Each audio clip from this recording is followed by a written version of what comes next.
There was a time when humans declared war on cats.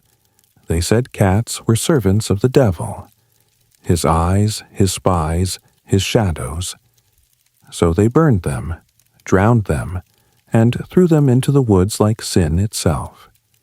The fear began with a decree from Pope Gregory IX, and as the panic spread, so did the plague, what we would come to know as the Black Death. Even in our quiet village, no one was safe. Not even my cat, Pippin. I was there when it started. I saw it all, and tonight I'll tell you the whole story. Before we begin, comment below where you're from and what time it is.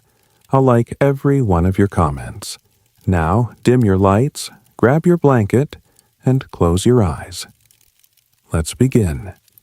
Our village lay in a green valley, far from castles or knightly banners. I'd almost forgotten how peaceful life could be. Every morning before dawn, I crept from my straw-thatch bed to watch the sunrise tint the fields pink and gold. The air smelled of damp earth and ripe corn, and near the cottage's door my old gray cat Pippin was already awake, waiting for breakfast. He stretched his tired claws and yawned, nose twitching at the scent of warm milk. Pippin was not just a cat. He was our house guardian, an expert at catching mice that would otherwise ruin our harvest. Birdsong filled the air as I carried a bucket of milk outside. Pippin lapped it contentedly, his fur still shiny from countless morning runs through the grass. Children in the village scampered by on their way to chores, shouting greetings. In the distance, the church bells rang, an ordinary, comforting sound that marked the start of daily prayers and kept the world in steady rhythm. As I finished feeding the chickens, I noticed that Mrs. Greer was already kneading dough in her yard, her flour-dusted apron and smiling face another picture of our simple life. By midday, the sun hung high and I paused at the hearth for a quick meal. A bowl of hot broth and fresh bread from Mrs. Greer warmed my hands and stomach. Even Pippin, his orange eyes half closed, stretched out on the cool stone floor to nap in a patch of sunlight. Laughter and chatter drifted in from the barn as neighbors took a break. Old Mr. Giles scratched his grumpy pig behind the ears, and children tossed apples for our sheepdog Floss. I stowed my tools and sat on the cottage porch with Jonas the blacksmith, who was feeding the hens. He tossed a crust of honey-cinnamon bread my way and said with a grin, "Eat up, friend. These hens might plot a coup if I starve them." His joking always lightened the mood. We watched the sun begin its descent. The thatch roofs glowed copper in the dying light. Jonas picked a stray magpie feather from his tunic and flung it at me with a laugh. "Gotcha, you sky stealer," he said, as if we were boys again. After the meal, I returned to the garden and tended the young bean plants. Mrs. Greer, humming softly to herself, wiped her brow as she took a fresh loaf from the oven. Old Man Bart whistled over his hives near the hedges, checking on the bees. We all had our tasks and knew them well. We were farmers and laborers, not nobles or city folk. We worked for food, not for power or fear. The soft coo of pigeons and the croak of frogs in the well made the afternoon feel gentle and safe. My grandmother always said a black cat crossing my path meant trouble, but I ignored her superstitious nagging. My favorite time was twilight, when I watched the moon rise and frogs chirp by the old stone well. Every creature, big and small, had its place in this quiet rhythm. Pippin's soft purring by my feet as I swept out the hearth told me everything would be fine. For a moment, all was right in the world. Even as an owl hooted in the distance, I felt at peace. We did not know it then, but changes were stirring far to the south, beyond our province. There, in a grand stone city built atop ancient ruins, a man named Pope Gregory IX lived in a great palace. We knew little of him. To us, the Pope was a distant voice. His edicts traveled by word or letter over many seasons. Our concerns were immediate, tending to the fields, weaving cloth, and listening to the gentle toll of church bells. Cats and mice and the ordinary cycle of day and night were the steady drumbeat of life. They were the quiet comfort of home. Pippin purred softly as he sat on my lap, and I could never have guessed how important those tiny companions would become to our story. The next morning, a strange rumor fluttered through the village like a moth in candlelight. I heard it first from Father Michel in the churchyard after dawn prayers. Hunched over on a stone bench, he leaned toward me and whispered something urgent. Our Pope, Gregory IX, declares that the devil walks in the form of cats. I nearly dropped my hymn book at the shock of it. All around, people fell silent, eyes wide. Even the sunlight through the stained glass looked suddenly dull, as Father's words seemed to spread their own darkness. We knew Gregory mostly as a distant scholar in Rome, and had never imagined him so curious about a lowly farm cat. Father Michel explained gravely that the Pope had a fierce reputation. He despised heretics and feared witchcraft. Some said he'd even heard confessions of gatherings in the woods under a full moon, worshipping a great cat idol. Above all, he mistrusted black cats. In his eyes, Father said, they carry the devil's own mark. I exchanged a nervous glance with old Marta, who muttered softly, "Well, Pippin might want to take a short vacation." Even her joke was laced with unease. As word of this odd decree spread, the market buzzed with uneasy chatter. By midday, neighbors gathered in hushed groups. Old Jonas the blacksmith shook his head in disbelief. "Did he really say that?" he asked me. I tried to shrug it off, focusing on the pie my wife had baked, but even the birds chirping seemed nervous. In the tavern, a burly farmer argued with his wife about it. "How can someone so far away know anything about our little barn?" he scoffed. Another withered old man leaned in and whispered, "They think every witch's cat has a pointy ear and glowing eyes." The laughter that followed was uneasy and forced. We were all suddenly on edge. By afternoon, unease had begun to take root. Jonas walked to the well with me, and out of nowhere he dropped the bucket. "Imagine, our Pippin, a vessel of evil?" he said in a low voice. I stared at Pippin, dozing in the sunshine, and had to laugh. "Hard to scare Pippin with that," I replied, wiping Jonah's hand as I caught the bucket. We both let out a breath. Even as we spoke it, though, it felt foolish. The sky that afternoon grew strangely orange as clouds rolled in. Pippin, stretched out on the path, raised his head and gave us what I swear was a judgmental look. I caught sight of the old stone well and thought of how it had given us water for generations. And now even that simple trust was tinged with suspicion. Shadows from the overhanging oak tree lengthened, as if they too were listening in. Children, sensing the sudden quiet, gathered around a lantern telling ghost stories by the stream. They hadn't noticed us hush, and their laughter jumped out from the gloom. As night fell, a chilling wind rattled the shutters, and Father Michel's words haunted my mind. He did indeed speak as if a great evil had crept into the shape of a cat. At sunrise the next day, the whole village gathered at the chapel, expecting Sunday Mass as usual. Instead, Father Michel stood at the pulpit holding a yellowed parchment sealed with crimson wax. We all fell silent as he read aloud from it. By order of Pope Gregory IX, through the grace of God, cats are instruments of the devil. especially black cats. Every faithful Christian is henceforth commanded to remove these beasts from our midst. The words hung in the morning air like a judgment. I felt a chill creep through me despite the warm candlelight. A stunned silence followed. Mothers clutched their kittens to their chests. Farmers hesitated with pitchforks in hand. I watched old Marta's eyes well up with tears, and Mrs. Greer's hand tremble on her apron strings. Jonas, standing by me, lowered his head and said nothing.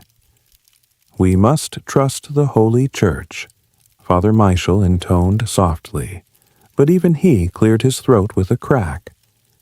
It felt as though the sun had been extinguished in our hearts. The fearless chickens pecked calmly at the dust, oblivious, but to us it sounded like a death knell. I could hardly speak. Finally, Mother came over and whispered to me, "The Pope himself says it. What choice do we have?" I opened my mouth to protest, but remembered Granny's words. Never argue with priest when you're half awake. Instead, I nodded numbly and handed Pippin a scrap of bread. He nuzzled it gratefully.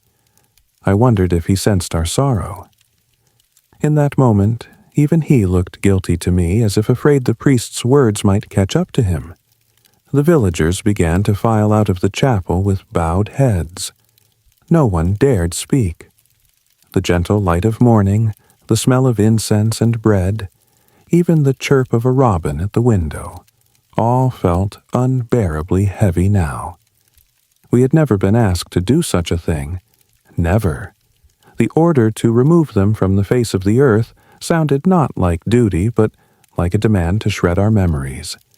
It was as if we were being commanded to destroy our own mothers.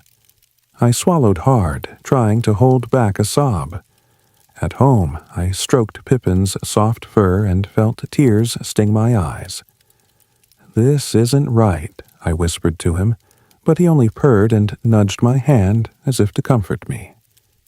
Soon, the whole village would share that heavy secret. They came for them at dusk, quiet at first, no shouts, no commands, just the soft sound of wicker baskets creaking open and the whispered names of creatures who could not answer. I watched as old Marta lured her calico into a sack with dried sardines, weeping openly, lips trembling with every shake of the tin. Children stood frozen, clutching empty collars and bits of ribbon. Even the bravest men averted their eyes. Pippin was in the garden, nose deep in a patch of mint. He purred once, then looked up at me with slow, puzzled eyes. Betrayal hadn't yet dawned on him. My hands shook. I bent low and scooped him up. He nuzzled my neck, unknowing. A neighbor passed me with a bundle wriggling softly. "For the good of our souls," he muttered. The words felt like wet wool against my ears, heavy, suffocating, and absurd. They built a fire in the village square.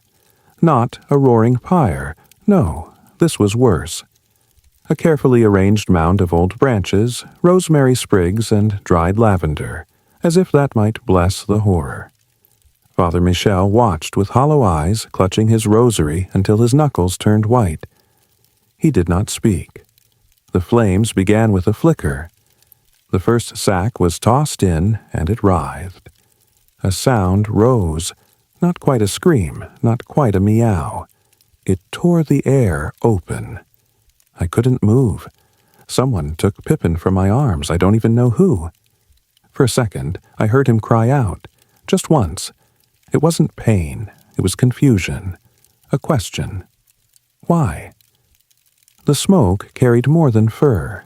It carried memory, trust, years of quiet company. Cats we had raised from kittens who had slept on our beds and guarded our grain now flared like omens against the night sky. The scent lingered, sickly sweet and wholly wrong. Some villagers crossed themselves. Others turned away. No one dared speak. Not even the wind stirred, as if the world itself was ashamed. Afterwards, all that remained was a black heap, and silence so thick it seemed to echo. We had done something unthinkable simply because a distant voice told us to. The morning after the ban was gray and empty. No cat patted my legs as I ate my breakfast, and the fields seemed strangely quiet. At the market, neighbors avoided eye contact, as if each of us bore a secret shame. Mothers traded quick, forced smiles, and murmured that life had to go on. We spoke in whispers, half afraid our words would betray us. Mrs. Greer kept looking at an empty corner of her yard, as if expecting the kittens to tumble out of the green grass and jump into her apron. It felt as if a piece of the world's light had gone out. That night, I found Jonas the blacksmith staring into the dying fire with hollow eyes. He admitted he had buried his own cat alive in a shallow hole behind the barn, whispering softly the whole time.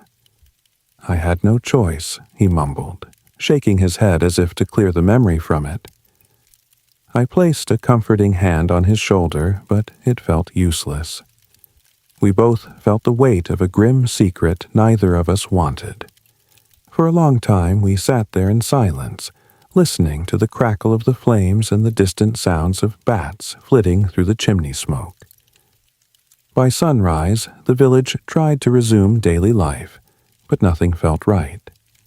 Mrs. Greer hesitated before even entering the kitchen, almost convinced she would find her kittens curled up behind her baking fire. Old Marta had begun carrying a tiny wooden cross, pressing it to her lips whenever she passed a cat's empty bowl.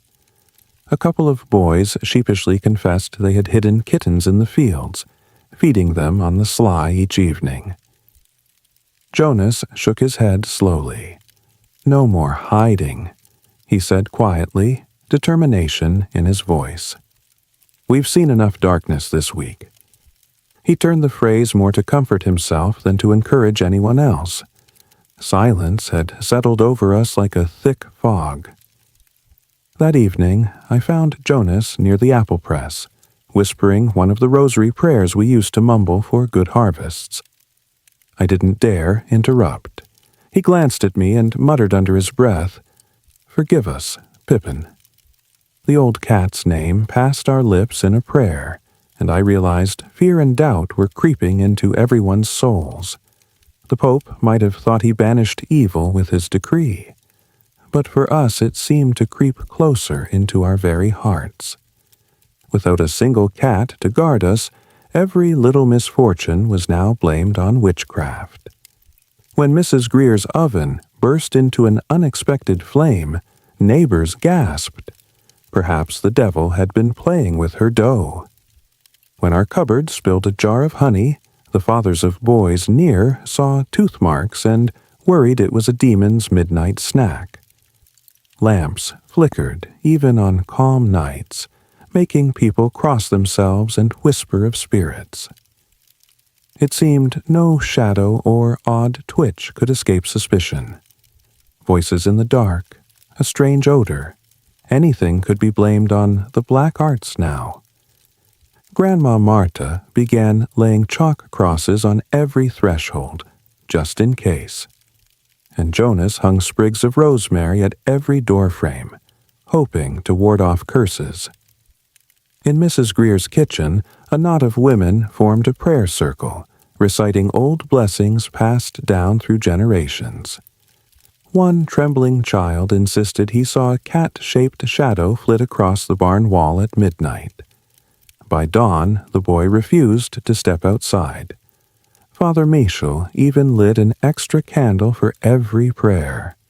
Surely none of us could be so foolish as to think ordinary beasts of the field could harbor the Almighty's enemy. Rumors of witches started to swirl again, as if from nowhere.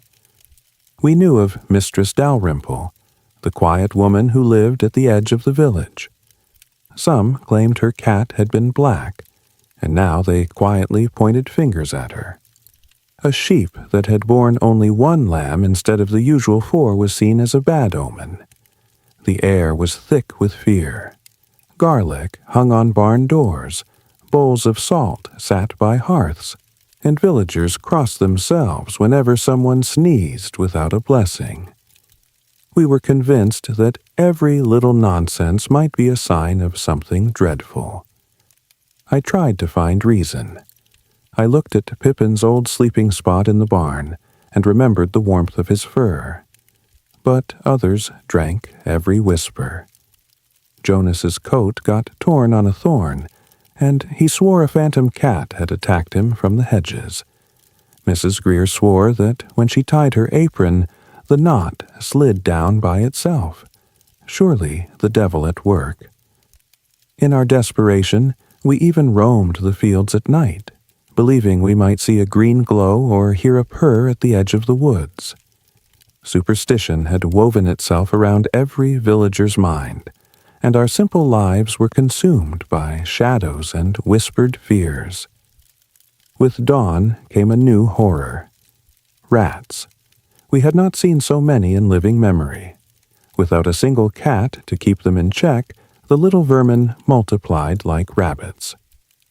I saw them scuttle across the kitchen floors, their beady eyes gleaming in the early light.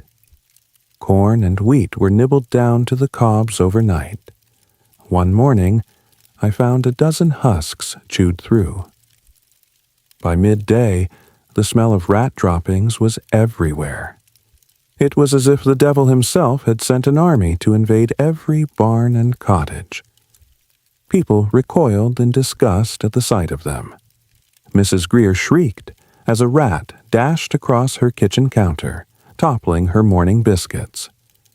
Old Bart set his traps everywhere he could think of, muttering dark curses with every snap that caught only thin air. I shuddered as I shooed rats from my chicken's trough, wondering how they could climb out of every basin. Even Pippin's ears perked up and twitched as he tried to pounce on their fleeting shadows, though he was too old now to do much more than bat at thin air. We realized, perhaps too late, that our dear cats had been our first and best defense. Killing every cat hadn't improved our fortunes. It had only made matters worse. Wives warned their husbands to lock up the grain. Farmers locked the barn doors even in daylight. Storehouses began attracting rats as if by some unholy magnet. Every rat sighting was met with curses and tears. Some villagers couldn't hide their regret. They whispered that maybe cats were not so bad after all. It was hard to argue with them.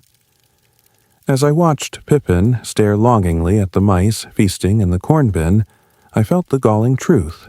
We had created this problem ourselves. That night, I lay awake listening to rats gnawing on a carrot left in the cellar. I imagined them wearing tiny horned helmets, triumphant as they marched through the silence. Jonas lit a bonfire in the fields to fumigate them away, but I woke to find the fire only had piled them into darker hollows. It felt like we had traded one devil, the cats, for another, the rats. The village had become a haunted place, and every shadow held our shared dread. We tried traps at first. Jonas set snap traps under chairs and barrels, lining them thickly around the larders. Each morning he found only snapped sticks and empty traps, as if the rats mocked us by playing dead. I even tried a bow, firing arrows at the scurrying shapes at dusk, but they darted away and vanished into cracks like ghosts. The shot rang hollow in the barn, and the rats seemed to have a ghostly warning. Scatter or perish, they taunted. By night we were growing desperate. Some men dug deep pits in the grain fields and baited them with corn, hoping to trap a horde at once. We almost camped out, expecting a feast for our trouble. Instead, the next morning revealed our own dinner missing, and shallow pits empty. In fact, one unlucky villager fell in head first while checking a hole by lantern light, and we roared with surprised laughter and curses as we pulled him out covered in mud. The rats even had the nerve to watch us from the edges as if amused. Dogs, too, were of no help. They only yawned at the sight of a rat. A few boys fashioned cat masks from old pelts to scare the rodents, but that only startled the hens and roosters. Mrs. Greer began leaving bowls of milk out by her door, hoping God would take pity on us and send something to drink it. That night, Jonas and I even crawled under the floorboards with candles, trying to catch them by hand. We felt their furry tails brush past, but even those efforts were hopeless. Each rat was a phantom slipping through our fingers. By the end of the week, exhaustion set in.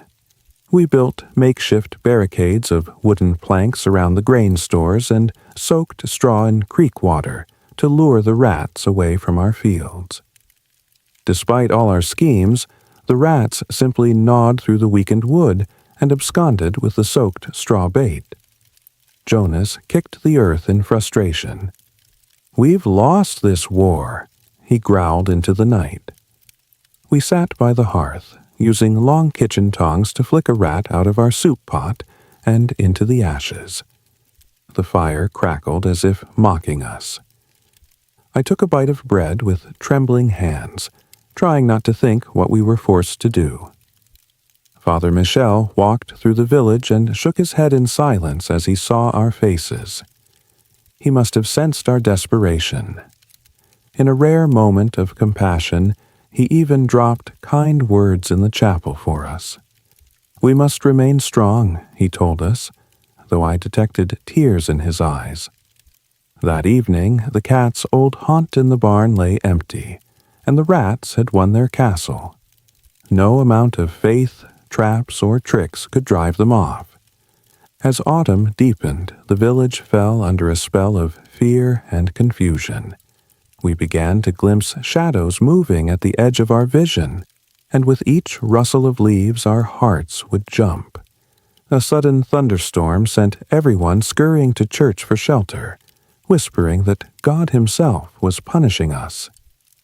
When old Bran's youngest child fell ill, mothers crossed themselves as if the air itself had poisoned the boy. Jonas grumbled that a turned-over bucket must be a curse from some hidden witch. Even Jonas, who normally never shivered at anything, flinched at every crackle of thunder. Townsfolk stopped laughing altogether. People began huddling in church rather than their homes. Father Michel took to praying louder during Mass, but his voice shook ever so slightly. The older boys started staying up late to watch the shadows on the walls, convinced that something lurked in the dark. We all hoped for reassurance, but the silence from the heavens was deafening. "Maybe we haven't shown enough faith," someone muttered. Others nodded in agreement, whispering promises to pray harder each night. Nightmares tormented my sleep. I once dreamed the rats had formed a line and were clapping their little paws at our folly, triumphantly. I awoke with a start to Jonas's footsteps on the roof. He had been patrolling the shingles, hissing at the crows or perhaps at something unseen. When he saw me peering out the window, we both laughed weakly, as if to chase away the feeling. In a moment of despair, I blurted out that I wouldn't mind if the church pardoned our cat's back. Jonas looked at me with weary eyes. "Me neither," he whispered softly, as if afraid to speak it too loudly. In that silent agreement, I realized how frightened we had all become. It became almost impossible to think straight. More people started meeting secretly and lighting candles, asking for forgiveness of sins of ignorance. Young and old began pouring salt into their pockets just in case, as if that could ward off ghosts. Everyone looked at each other suspiciously, afraid to let anyone hear a cough. We were terrified that the same fate might befall us as the poor cats. Without realizing it, we had given up our certainty and replaced it with terror. Night after night, we lay awake listening to every rustle, convinced that every flicker of candlelight might be a sign from the devil. Winter crept in quietly, and with it came news that felt like a sunrise after a long night. A weary messenger arrived from the next county, bearing word that Pope Gregory IX had died recently, and the ban on cats was officially lifted. Nobody knew all the details yet, but when Father Michel announced it from the pulpit that Sunday, there was a cautious joy. The church hall buzzed like it hadn't in months. A bishop had issued a decree of pardon. We listened with bated breath as Father explained that the ban was no more, and cats were once again welcome. We could hardly believe our ears. We gathered around the chapel hearth, heads bowed, listening. No cheering, no laughter, just the gentle creak of the pews and the soft sniffling of old Marta, who clutched a tuft of her calico's fur wrapped in linen. The decree came too late for most. Pippin had not survived. Neither had Greer's kittens, nor Jonas's gruff tabby, or the dozens of others we'd known by name and scent and purr. The air felt clearer but emptier, like the soul of the village had been wrung out and hung to dry. Some villagers, quietly, began to carve wooden cats. Tiny ones for windowsills, larger ones for the square. Each bore the name of a companion lost. We painted them with ash and crushed berries, smearing them with herbs so the rats might think twice. It was the only return we would know, for now. Then, one dawn, a child's cry broke the winter hush. Little Albie, who never spoke above a whisper since the burnings, came running down the lane shouting, "There's a cat! I saw one!" At first we thought it was a ghost, or the boy's hope given form. But then came another sighting. A scraggly thing, all ribs and frostbite, prowling near the barns. Then 2. Then 3. They were not our old friends, not exactly. Strays, survivors, cats from other villages perhaps. But they had that same look, the knowing slink, the slow blink, the dignity. Somehow a few had endured, maybe hidden, maybe spared by accident or guilt, maybe born of those who fled. Whatever their origin, they returned like dusk. Slow, inevitable, and strangely comforting. Jonas wept openly when one curled beside his forge. Mrs. Greer laid out milk and called it soup. Even Father Michel placed a cushion near the altar and muttered, "Well, even saints had pets." By candlelight that winter, the village began to mend. Not because the Pope had lifted a decree, but because we had faced the mirror of our own hearts. We sat by firelight, the newer cats dozing near our feet, and spoke not in sermons, but in stories. Old Marta told us of her first kitten, how it would bat her spectacles off when she was reading. Jonas shared how his tabby used to paw at the bellows like he wanted to forge iron. We laughed, but not loudly, more like sighs that remembered joy. The pain hadn't vanished, but it had softened. The children started giving names again, hopeful ones, Patch, Sprig, Lucky. The fields saw fewer rats. Bread rose better. The milk tasted sweeter. Whether that was the cats or simply the lifting of a spiritual fog, none could say. It didn't matter. We had learned. The lesson wasn't just about cats, nor about popes or fear. It was about how easily a good soul can be led to harm when it forgets to ask, why? We built small stone shrines at the edge of our fields, not to ward off evil, but to remember. We laid bowls beside them. We let our guilt sleep beside our forgiveness. And when new folk came through our valley and asked about the carved cats on every doorstep, we told them the truth. That once we mistook warmth for danger. That once we chose fear over fur. But that now we remember to kneel not just in prayer, but also to scratch behind a whiskered ear. Now I want to tell you another story.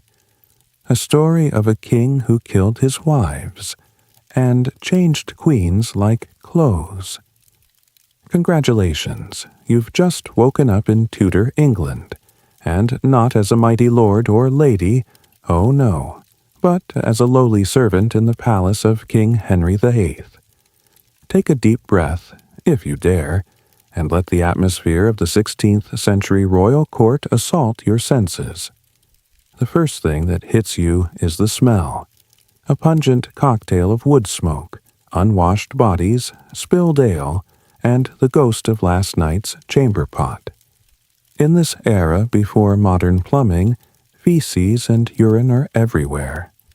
Some courtiers don't even bother with chamber pots, relieving themselves in hallways and stairwells with impunity.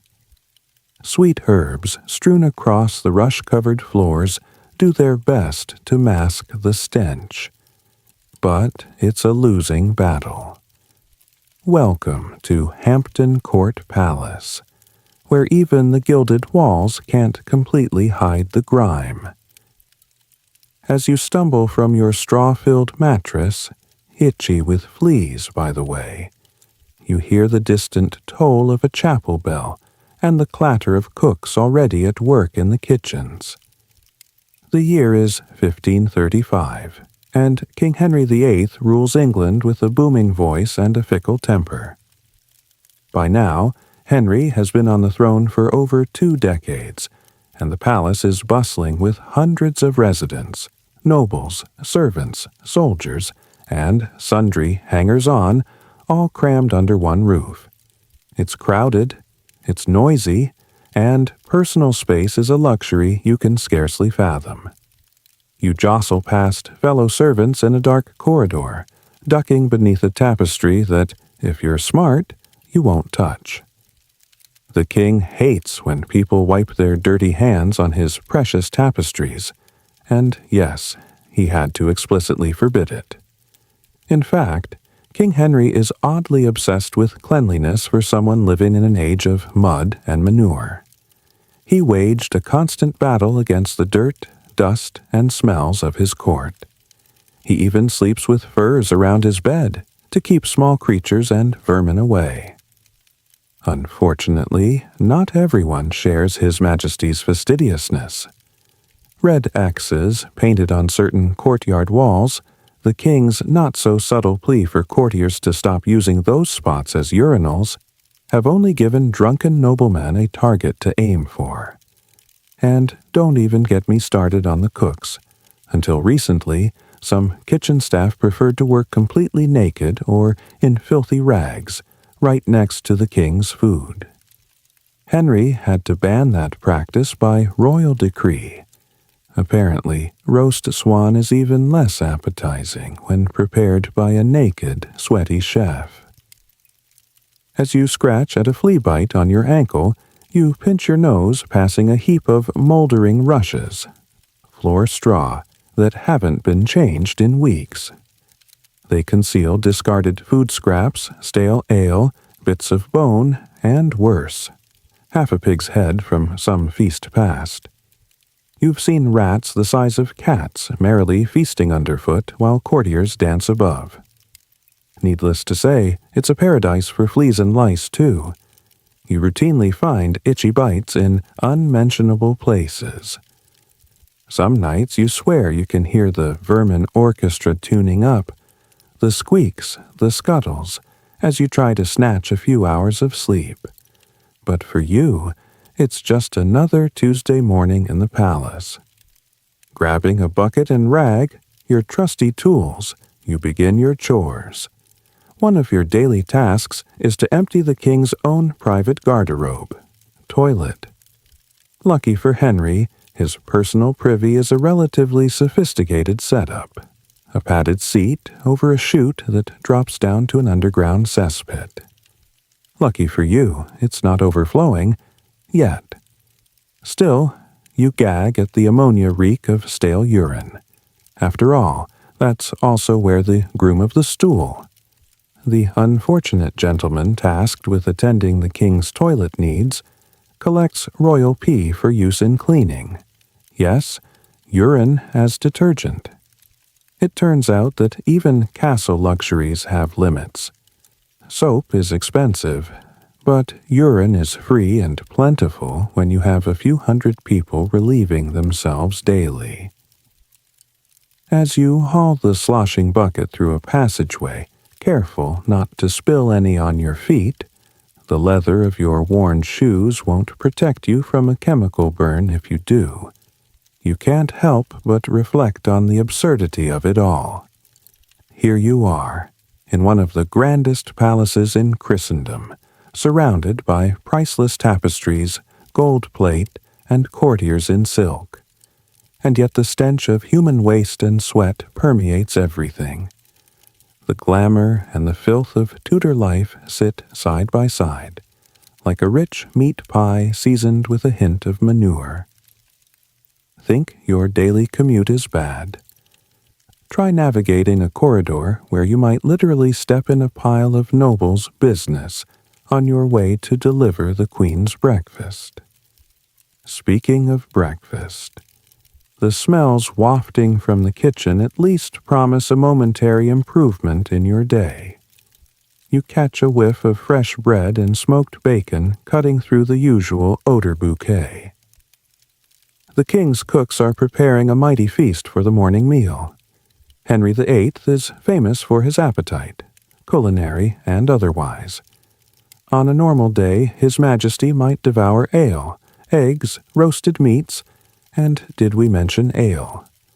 A hearty start for a man of hearty girth.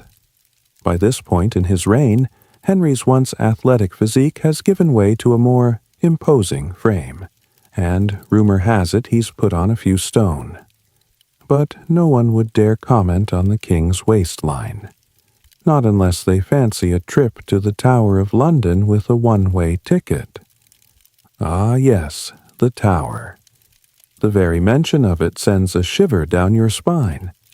In the shadow of Henry's palaces lies that infamous fortress, the Tower of London, where heads roll and screams echo. As a palace servant, you've learned to stay alert and keep your head down, both figuratively and literally. Bowing low is a survival skill here. King Henry VIII's moods are the stuff of legend. One minute he's jovial, cracking jokes with his jester or flirting with a pretty maid of honor. The next minute he's red-faced and bellowing like an angry bull, ready to literally bite someone's head off. And if you think that's just a figure of speech, think again. Heads have a way of detaching from necks when Henry is displeased. The court has a saying, "Do not be the messenger of bad news to the king." No one wants to be around when Henry learns something he doesn't like, because chances are high that someone will end up in disgrace, in the dungeon, or on the scaffold. You've witnessed enough close calls and hushed-up incidents to know how precarious life is here. Only last month, one of the royal cooks was accused of poisoning a soup that made some guests gravely ill. The king's response? He had the poor fellow boiled alive as punishment. Yes, you heard that right. Boiled like a lobster. It happened at Smithfield, and everyone in the palace was talking about it in horrified whispers. The scullery maid swears she'll never look at stew the same way again. Henry even got Parliament to declare that poisoning was high treason, just so he could justify the boiling. So, in case you were wondering, the job security for a Tudor servant is about as stable as a three-legged stool on an uneven floor. As you carry on with your morning duties, you pass by a small window and catch a glimpse of the Thames River flowing lazily beyond the palace walls. The river is beautiful at dawn, with mists rising off the water. But you know better than to drink from it or even stick your nose out too far. The Thames is basically the kingdom's sewer, carrying away the waste of London, including all the refuse we dump from the palace kitchens and privies. On hot days, the smell from the river can knock a horse out. You've seen courtiers stride through the gate holding pomanders, little balls filled with sweet perfumes, to their noses, all in an effort to avoid gagging on the stench as they travel between royal residences. Yet, for all these discomforts, let's not forget, you are a servant to King Henry VIII, one of the most powerful men in the world. That's got to count for something, right? Perhaps it's pride, or perhaps it's the simple instinct of survival. But you and your fellow servants take a strange satisfaction in keeping this chaotic, smelly, magnificent court running. Every day is an adventure, sometimes of the dark and deadly sort. One day you might be polishing the king's suit of armor, or mopping up spilled wine in the great hall. The next, you're helping hang black drapes for a royal funeral, or scrubbing bloodstains off the courtyard stones after an execution. Routine is not a word in your vocabulary. Overhead, you hear a fanfare of trumpets, a signal that His Majesty is about to make an appearance. Instantly, the buzz of activity in the corridor doubles. Everyone straightens their back, or bows it, depending on if the king can see them, and a ripple of anticipatory silence falls. It's time to put on your best humble face and vanish into the background, as any good servant should. In the Tudor court, the nail that sticks out doesn't just get hammered, it gets chopped. Little do you know, as you press yourself against the cold stone wall to let a gaggle of lords and ladies pass, that you're about to witness and survive some of the most turbulent years in England's history. King Henry VIII is not just any monarch. He's a man on a mission, or several missions, to secure a male heir at any cost, to bend an entire realm and even the church to his will, and to etch his name into history by any means necessary. And if that means disposing of wives, friends, or faithful servants along the way, so be it. You, dear friend, are fated to observe this king's reign from the ground level, seeing the splendor and the squalor, the pageantry and the paranoia, the comedy and the tragedy, all unfold in real time. It's a front-row seat to a royal soap opera, or rather, a blend of horror and housewives of the Tudor court.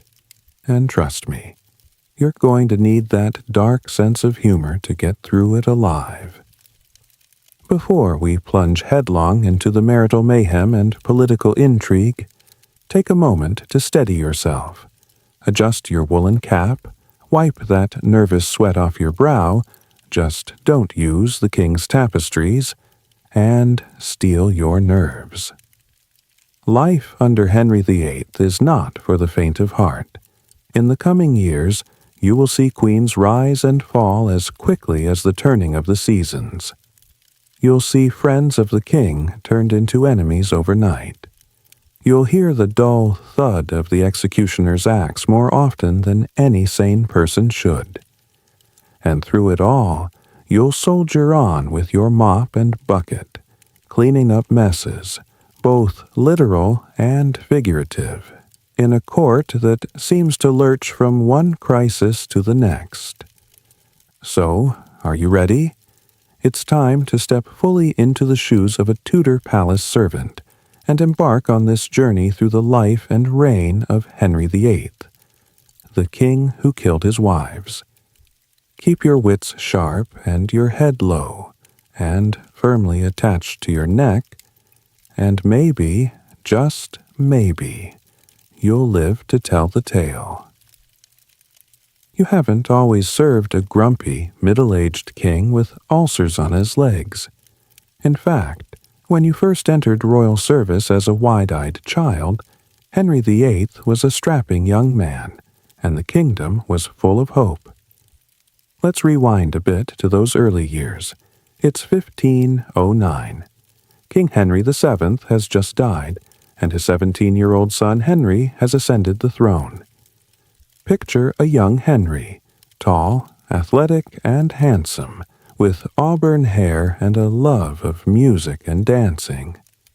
He's not the bloated tyrant shuffling through the halls just yet. He's more like a knight from a storybook, eager to impress and bursting with energy. The courtiers whisper that the new king is charismatic and generous, a stark contrast to his late father, the miserly Henry VII. The atmosphere at court is almost giddy. Henry's late father, Henry VII, had left the royal treasury overflowing with coin, thanks to years of penny pinching and heavy taxes. The young Henry has no intention of hoarding wealth. He's a spender and a splurger, ready to host grand tourneys, patronize scholars and artists, and wage glorious war. One of his first acts is to eliminate the old guard of his father's reign. The dreaded tacksmen, two unscrupulous fellows named Empson and Dudley, are thrown into the Tower, and Henry signals a fresh start by executing those detested ministers before the year is out. Nothing says new management like a public beheading to win the people's favor, after all. Henry's first order of personal business? Marriage. Every king needs a queen, and Henry wastes no time.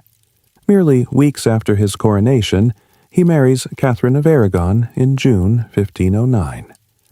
Now, Catherine isn't some random princess. She's the daughter of the legendary King Ferdinand and Queen Isabella of Spain. Yes, the ones who sent Columbus sailing.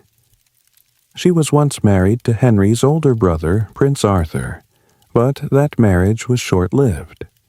Arthur died young in 1502, leaving Catherine a widow.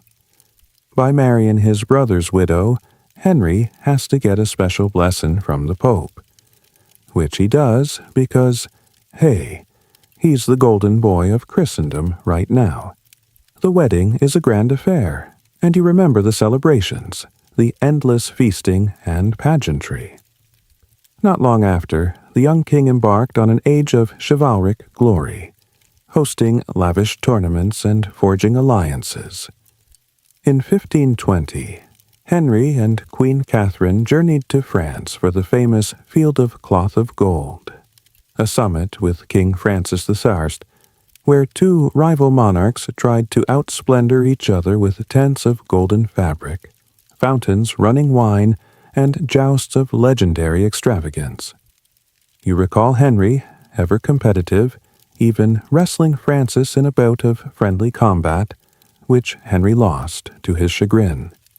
Such spectacles amazed everyone, but behind them lurked Henry's fierce ambition. You also learned early that Henry did not tolerate threats. In 1521, his own distant cousin Edward Stafford, Duke of Buckingham, was arrested for murmuring about the succession. The king had him tried and beheaded for treason. A shocking reminder that even the highborn were not safe from Henry's suspicion. Still, at Henry and Catherine's coronation in 1509, optimism reigned. The 23-year-old Catherine of Aragon was crowned as his queen amid universal rejoicing. Her chosen motto is humble and loyal, and indeed, Catherine embodies those words. She's deeply devout, gracious and beloved by the people. You've seen her walking among the poor, giving alms, and heard her sincere prayers echoing from the chapel early each morning. To the common folk, Catherine is nearly a saint, the virtuous queen from Spain who softens Henry's rough edges. In those early years, life at court feels like a never-ending festival. Henry loves spectacle and sport. Almost every week there's a joust or a masked ball. The young king, broad-shouldered and competitive, dazzles everyone with his jousting skills and his booming laugh. He composes music and poetry. The catchy song "Pastime with Good Company" is one of his own compositions, a hit at court. And even occasionally joins the choir in chapel with his rich tenor voice. You once peeped into the great hall to see Henry leading a group dance, with Queen Catherine on his arm. She, laughing and elegant, in cloth of gold and pearls. It's easy to forget in these golden days that royal life has a dark side. But soon enough, reality intrudes. Catherine and Henry's marriage starts strong. They genuinely care for each other, and Catherine proves herself not just a pretty face. In 1513, King Henry sails off to invade France, as young kings do, chasing glory in battle, and he leaves Catherine as regent in England. Effectively, she's running the kingdom in his absence. Wouldn't you know it, that very summer the Scots decide to invade England, taking advantage of Henry being away. But Catherine of Aragon rallies the troops and defeats the Scots at the Battle of Flodden Field in September 1513. Legend has it, she even sent Henry a piece of the fallen Scottish king's bloodied coat as a trophy of war, along with a cheeky note saying she wished he could see the scene. If that's not a power move, I don't know what is. Henry is delighted. He's got a warrior queen. Catherine's regency victory only strengthens his respect for her. Yet, despite such triumphs, there is one area where the royal couple faces heartbreak: the royal nursery. You see, producing an heir, specifically a male heir, is arguably a queen's most important duty in this era. And in this, Catherine is cursed by misfortune. Her first pregnancy in 1510 ends in a stillbirth. Over the years, you quietly catch wind of more tragic news: multiple miscarriages and infants who die young. In 1511, Catherine gave birth to a baby boy, and there was great jubilation. Church bells rang for the new Prince of Wales. But the child, alas, survived only 52 days. The palace was plunged into mourning. Henry was devastated, but he and Catherine consoled each other and prayed for another healthy child. Their prayers seemed answered in February 1516, when Catherine bore a robust baby girl, Princess Mary. Finally, a living child. Mary's christening was a splendid affair. You remember how the water fonts were filled with wine and how the little princess's cradle was draped in velvet. Henry adored Mary, but, let's be honest, a daughter wasn't the son he desperately wanted. Still, for a while, Henry appears content. He's confident a son will come in time. After all, his own father, Henry VII, only had sons after a daughter arrived first. Meanwhile, King Henry does what powerful Renaissance kings often do. He takes a mistress or two, or three. Queen Catherine is humble and loyal, as her motto says, and outwardly tolerates her husband's dalliances, as painful as it must be for her. You and the other servants learn to be discreet when you see the king slip away to spend time with a pretty lady of the court. One of them, Elizabeth Bessie Blount, even bore Henry a son in 1519, a boy they named Henry Fitzroy. Fitzroy means son of the king, acknowledging the boy's royal blood. The king proudly parades this illegitimate son with a wink and a nod. After all, it's proof he can father a healthy boy, just maybe not with Catherine. But a bastard cannot inherit the throne, so the pressure on Queen Catherine only grows. As the 1520s roll on, the mood in the palace subtly shifts. The once golden prince is growing older and more anxious. By 1525, Henry is in his mid-30s, and Catherine is even older at 40. She's had no more children after Princess Mary, and, as cruel court gossips note, Catherine's past childbearing age. You notice Henry starting to frown more often when he sees the adorable Princess Mary playing. It's not Mary's fault, but every time he looks at her, he's reminded that he lacks a son. Meanwhile, the kingdom's future looks shaky. If Henry dies without a male heir, civil war could erupt. England still remembers the chaos of the Wars of the Roses a few decades ago.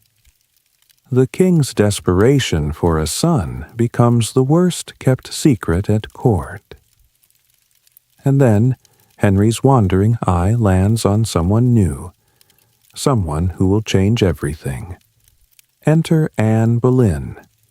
Anne is a young lady-in-waiting in Queen Catherine's household in her early 20s, recently returned from the French court.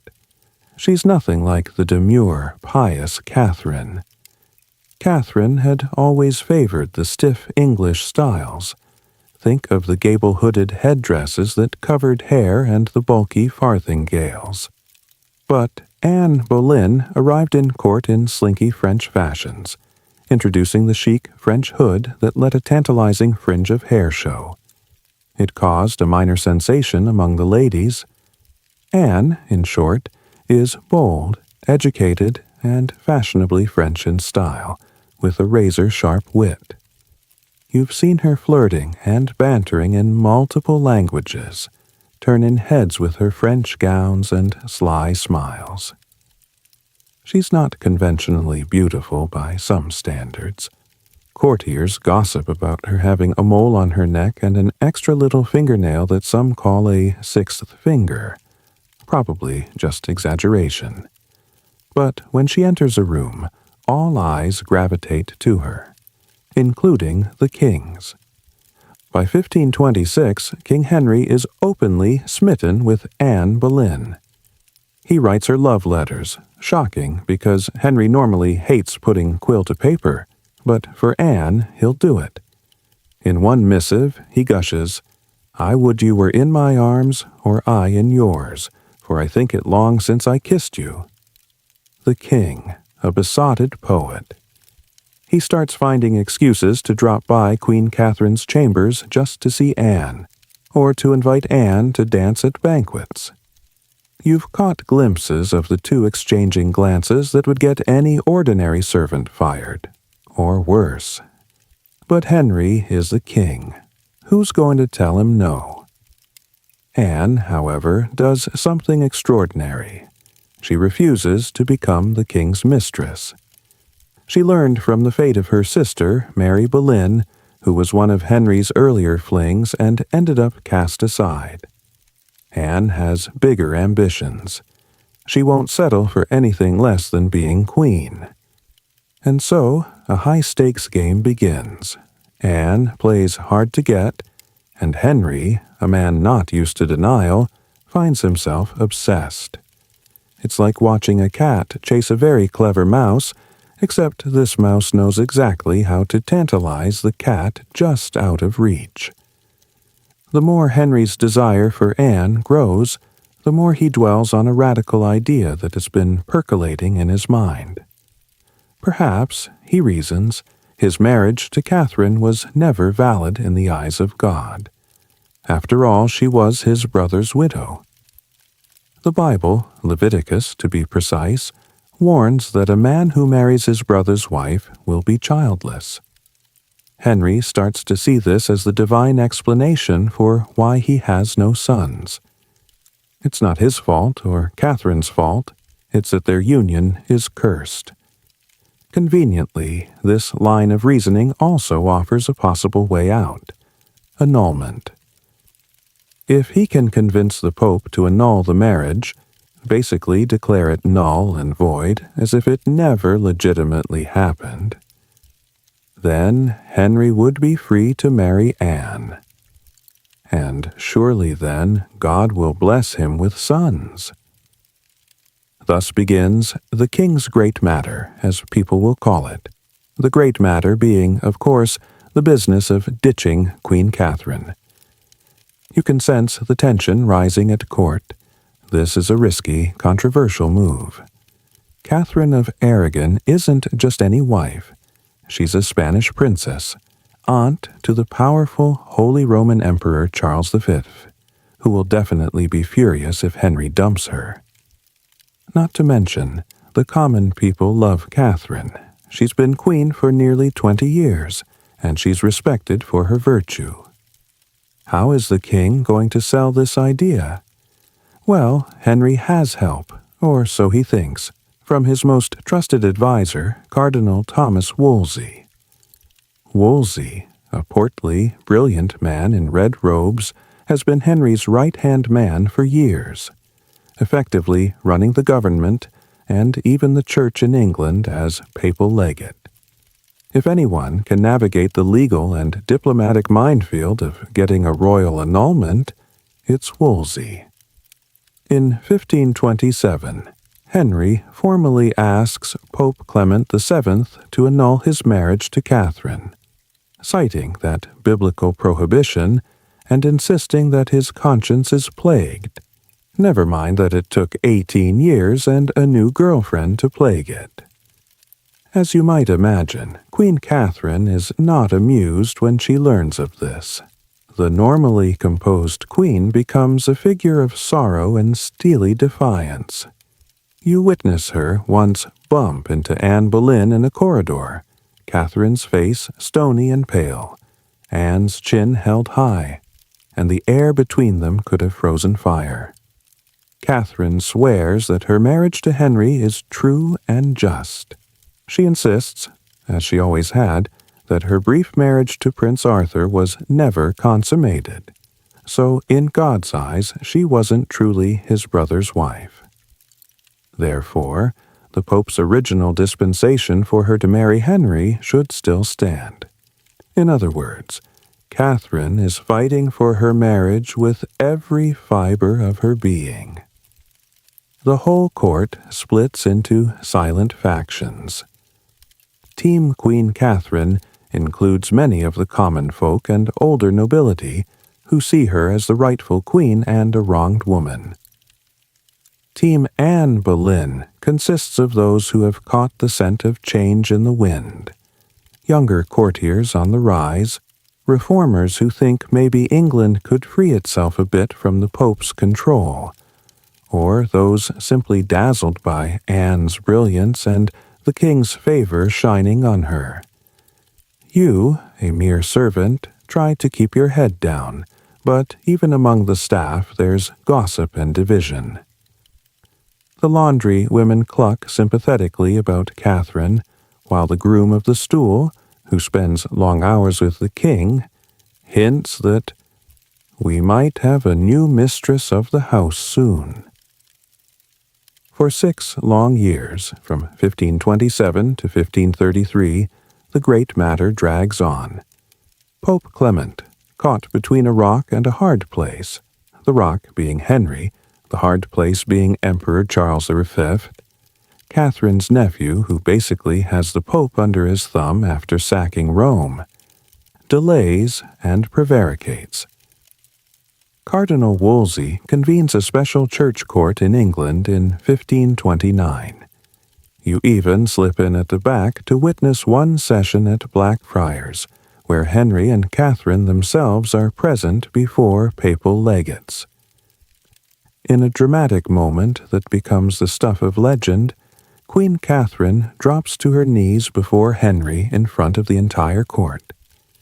In a voice trembling yet resolute, she pleads, "Sir, I beseech you for all the love that hath been between us, and for the love of God, let me have justice. Take pity on me. I have been to you a true, humble, and obedient wife these 20 years or more." Her words echo through the hall, absolutely gutting those who hear them. Catherine passionately declares she's done nothing to offend, that she has loved whom he loved, and bore him many children who died through no fault of hers. She insists on her virginity at marriage, demands to know what cause he has to discard her, and finally says, "If there be any just cause that ye can allege against me, I am content to depart to my great shame. But if there be none, then I most humbly require you, let me remain in my former estate." With that, Catherine stands, refuses to acknowledge the court's authority over her marriage, and walks out, despite being called back. What a scene! Anne Boleyn is not present. Wisely, she stayed away. But you can imagine she heard every detail soon after. Despite Catherine's impassioned stand, the wheels of fate are turning against her. Cardinal Wolsey, who failed to secure the annulment, falls spectacularly from Henry's favor. The once mighty cleric is stripped of his offices in 1529 and ordered to leave court. You watch him depart Hampton Court, that very palace he built to dazzle the king, in utter disgrace. On his way south to likely execution, Wolsey is stricken ill and dies at Leicester in November 1530, escaping the headsman by nature's mercy. As he lay dying, he allegedly lamented to the lieutenant of the Tower, "Had I but served God as diligently as I have served the king, he would not have given me over in my gray hairs." A bitter epigram for Henry's reign, if ever there was one. With Wolsey gone, Anne Boleyn's influence over Henry grows even stronger. She places her own allies into the king's council, notably a shrewd lawyer named Thomas Cromwell, who becomes Henry's new fixer, and Thomas Cranmer, a learned reformist cleric whom Anne trusts. By late 1532, Henry has run out of patience with the Pope. Anne has made it clear she won't sleep with him until they are wed. Talk about incentive, and Henry is not getting younger. So he takes the unprecedented step of breaking England away from the authority of the Pope. In early 1533, with the help of a pliant new Archbishop of Canterbury, that's Cranmer, Henry gets Cranmer to officially annul his marriage to Catherine in an English church court, essentially saying, "We don't care about the Pope's permission anymore." Henry and Anne marry in secret, sometime around January 1533, rumor has it. Some say even earlier in a stealth ceremony. Anne is already pregnant by the time the formal public wedding and her lavish coronation take place in mid-1533. Yes, events move that fast once Henry makes up his mind. One moment you're lighting candles in the chapel praying for Queen Catherine. The next, you're ordered to hang tapestries with Anne's falcon badge and the motto, "The Most Happy," emblazoned on them, preparing for the coronation of a new queen. Poor Catherine of Aragon. What became of her? You hear she's been banished from court, stripped of the title of queen and demoted to Princess Dowager of Wales, acknowledging her only as Arthur's widow. She's moved to damp, drafty residences far from the king, first to the Moor Castle, then to Kimbleton Castle. Henry cruelly forbids her from seeing her daughter Mary, hoping she'll give in, but Catherine refuses to renounce her status. Even as you cheer, outwardly, for Queen Anne's procession through London, a part of you can't help feeling sorry for Catherine. After all her years of loyalty, she's left to die alone in January 1536, still insisting to the end that she was Henry's true wife. She signs her final letters as Catherine the Queen, holding on to her dignity. When news of Catherine's death reaches the court, Henry and Anne reportedly celebrate by wearing bright yellow, the color of joy, though some say in Spain yellow is the color of mourning. Who knows with these royals and their symbolism? Either way, the message is clear. Catherine is gone, and Anne Boleyn is now unquestionably queen. You, meanwhile, have had to adjust to a new mistress, Queen Anne. The court has been transformed. New faces, new factions, new nightmares, for some. But if anyone thought the drama would end with Catherine's exit, they clearly haven't been paying attention. In fact, the wild ride is only just beginning. Henry got his new wife, yes, but will he get the son he craves? Or will the most happy lose her happiness as quickly as it came? The stage is set, the players are in position. Take a deep breath and prepare yourself for the next act of this Tudor saga as we enter the reign of Queen Anne Boleyn. London, summer 1533. Anne Boleyn is queen, and the court has been utterly transformed. Gone are the days of Catherine's sober, pious influence. Under Anne's reign, it's fashion, French manners, and a fair bit of flirtation. You recall Anne's elaborate coronation procession. She rode through the streets of London in a golden carriage, wearing robes of white and gold, her dark hair flowing under a glittering crown. People lined the streets to see the new queen.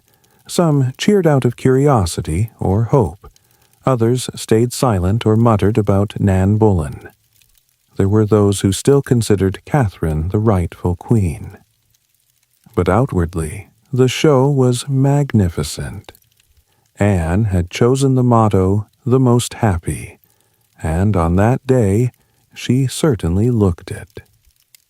In September 1533, Queen Anne gives birth. The royal physicians and astrologers had been confidently predicting a boy. They wouldn't dare predict otherwise. Henry had prepared celebratory jousts and bonfires for his long-awaited son. You, along with every servant in the palace, hold your breath when the news spreads. The child is a girl. A healthy, beautiful baby girl, Princess Elizabeth, but not the male heir Henry yearned for. The king's initial reaction is hard to gauge. He names the infant Elizabeth, in honor of his own mother, and there's a grand christening, so he's not displeased per se. Publicly, Henry and Anne present the baby as a blessing, but in private, those close to Henry say he was sore disappointed. You notice the celebratory jousts were quietly cancelled. Still, Henry assures everyone that sons will surely follow. Anne is young. "We'll have a boy next time," Henry says, plastering on a smile. As Elizabeth's wet nurses tend to the newborn princess, life with Queen Anne settles into a new normal. Anne Boleyn is no shrinking violet. She is witty and outspoken, with a sharp tongue that even the king isn't entirely immune to. Unlike Catherine, who would gently counsel Henry or soothe his temper, Anne is known to argue with Henry when he's being pig-headed. Sometimes their rows echo through the corridors. A courtier jokingly calls it the thunderclap of the Tudors when Henry and Anne fight. But their make-up sessions are equally passionate. The servants have to be quick on their feet, One moment the king is storming out of the queen's chambers in a rage. The next he's marching back in with roses, and you're summoned to fetch wine for a romantic reconciliation. Anne has a fiery spirit, and for a time, Henry seems to relish it. These are the heady days of religious revolution, too. With Henry as the supreme head of the Church of England, thanks to the Act of Supremacy in 1534, the old order is upended. Bolstered by his chief minister Cromwell, Henry begins the sweeping dissolution of the monasteries, shutting down abbeys and convents across the land and seizing their immense wealth for the crown. You witness wagon loads of riches, gilded chalices, tapestries, bells, pouring into the royal treasury from closed monasteries. Monks and nuns are cast out to make new lives. While Henry and Anne celebrate the windfall, new estates, new funds for wars and palaces, many common folk whisper that the realm is cursed for this sacrilege. These drastic changes will soon spark a backlash of rebellion. But for now, at court, it means more money to spend on grandeur and gifts to keep nobles satisfied. Queen Anne, a champion of religious reform, encourages Henry to distribute Bibles in English and shows him writings by Protestant thinkers. To some, Anne is a heroine bringing England into a new enlightened age. To others, she's a devil who bewitched the king into heresy.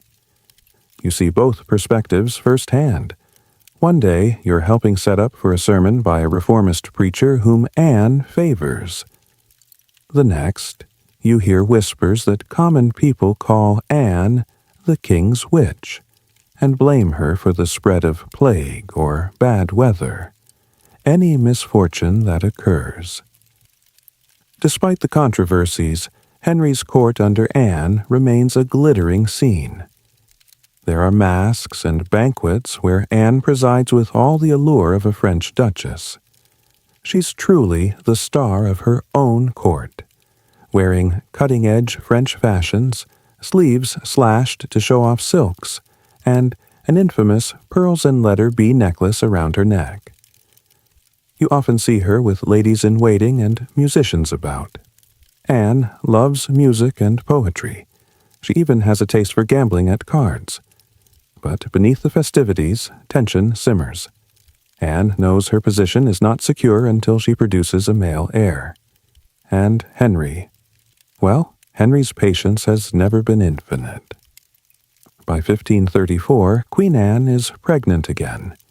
Or at least everyone thinks she is for a few hopeful months. But it turns out to be either a false pregnancy or a miscarriage early on. The details are hushed up. The disappointment weighs on Anne. You notice she's more irritable, quick to lash out at servants for minor mistakes. The king, for his part, begins to stray back to old habits. Whispers reach your ear that Henry has taken an interest in one of Anne's maids of honor, a quiet, pale young woman named Jane Seymour. Jane is the polar opposite of Anne. Where Anne is bold, Jane is meek. Where Anne engages in witty banter, Jane stands modestly with eyes downcast. It's said Jane even reminds Henry of his beloved mother in her gentle demeanor. Dangerous comparisons indeed. Meanwhile, the axe of Henry's justice continues to swing. In 1535, one of the kingdom's most respected men, Sir Thomas More, is executed for treason. More had been Henry's close friend and Lord Chancellor, but he could not in good conscience approve of the king's break from Rome or acknowledge Anne as lawful queen. So, Henry left him to rot in the Tower until More was finally beheaded, reportedly saying on the scaffold, "I die the king's good servant and God's first."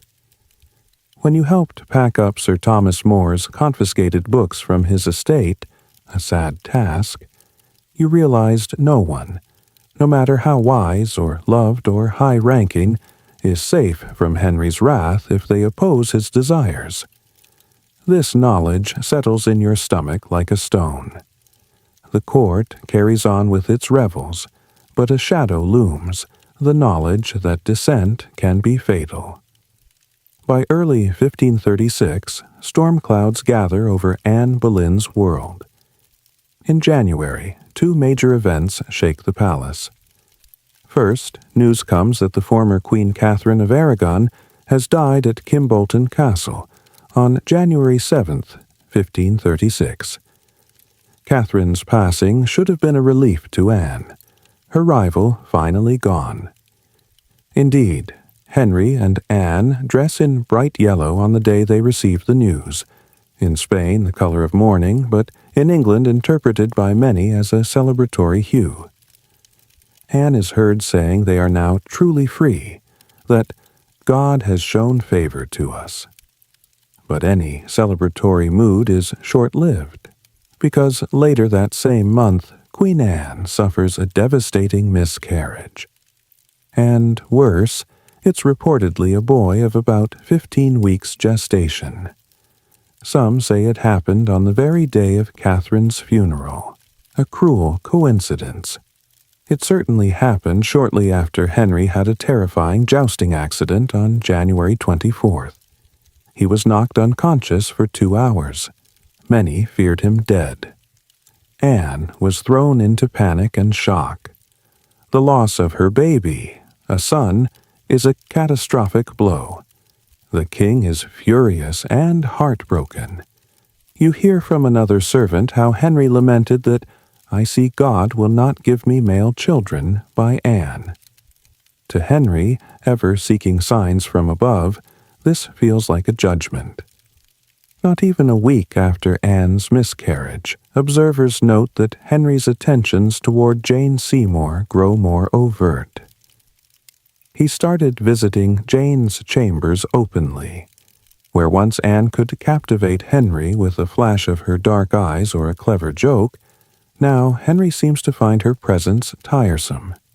They say Anne caught Jane sitting on the king's knee one day, and Anne flew into a rage. But anger and jealousy only push Henry further away. The writing is on the wall.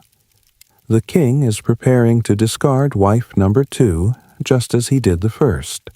Only this time he won't bother with a lengthy annulment process.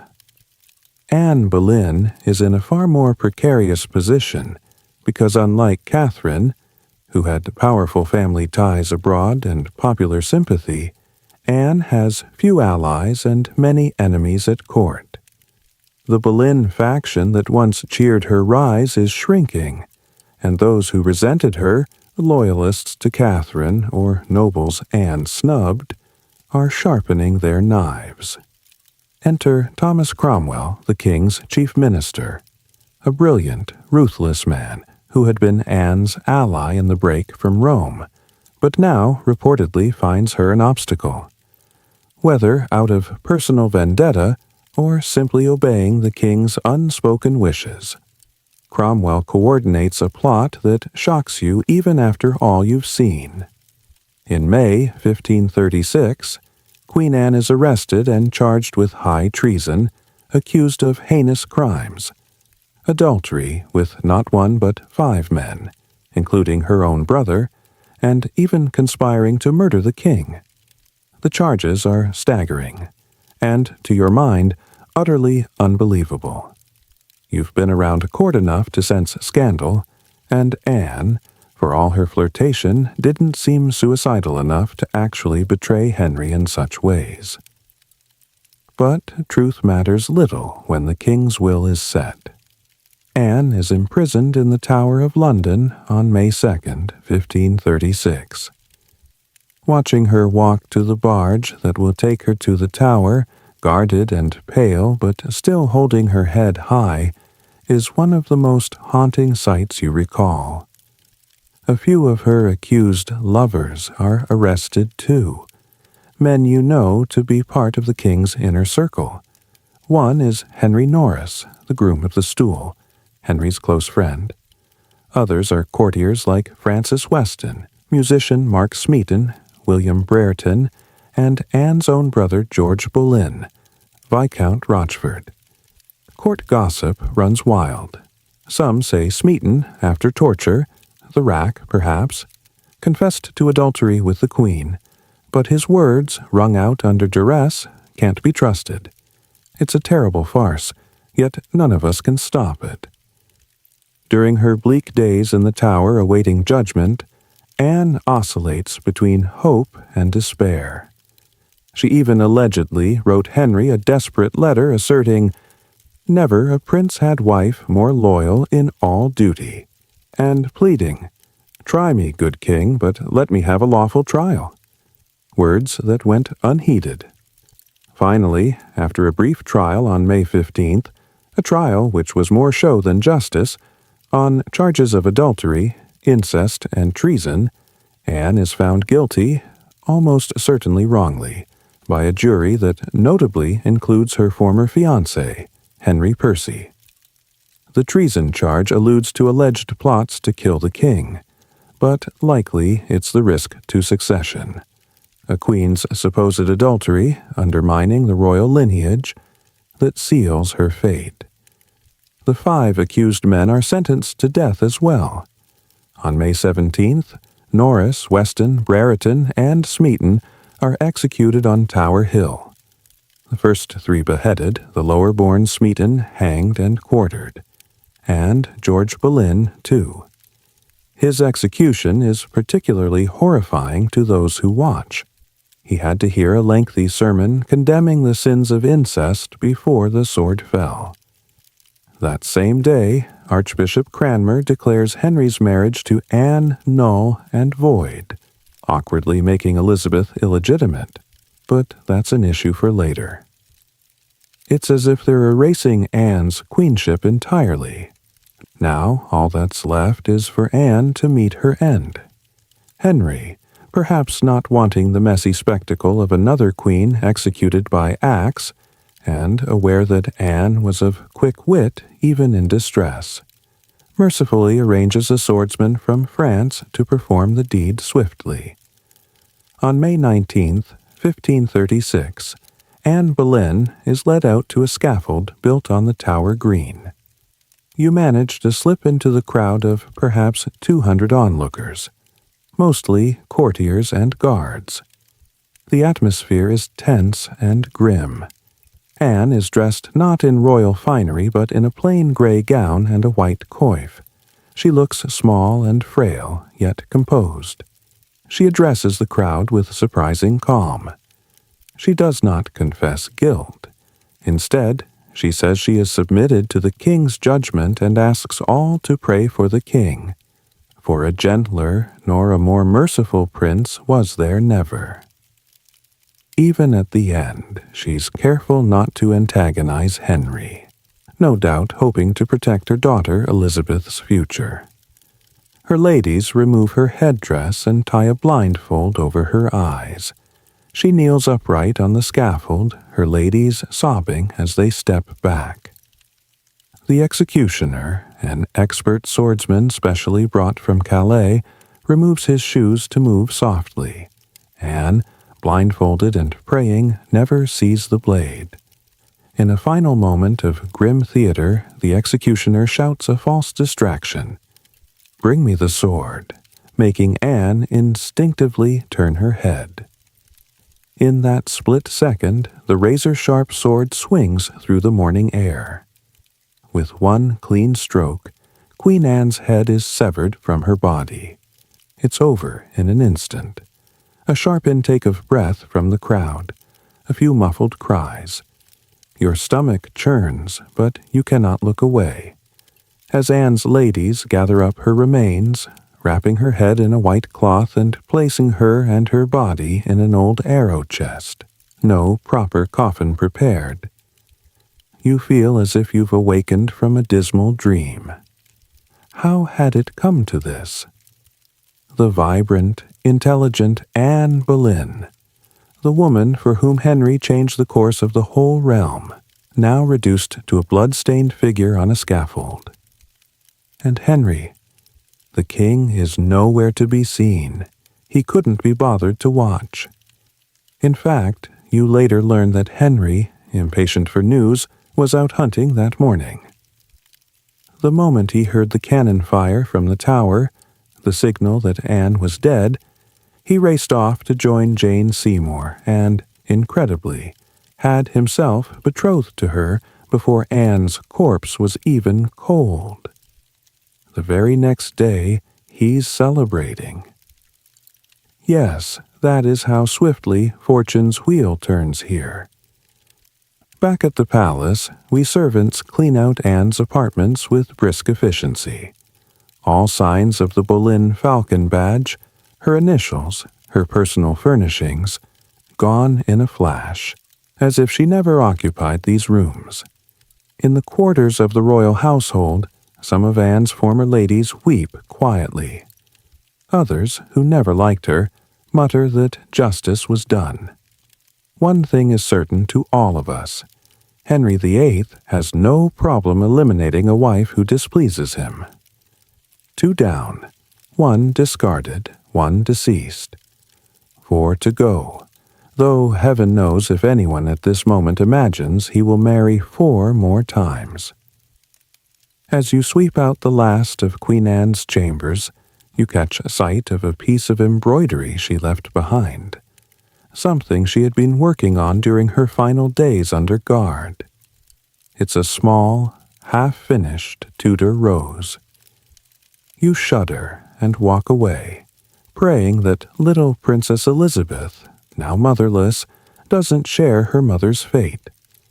Henry has already declared Elizabeth illegitimate, as he did to poor Mary after divorcing Catherine.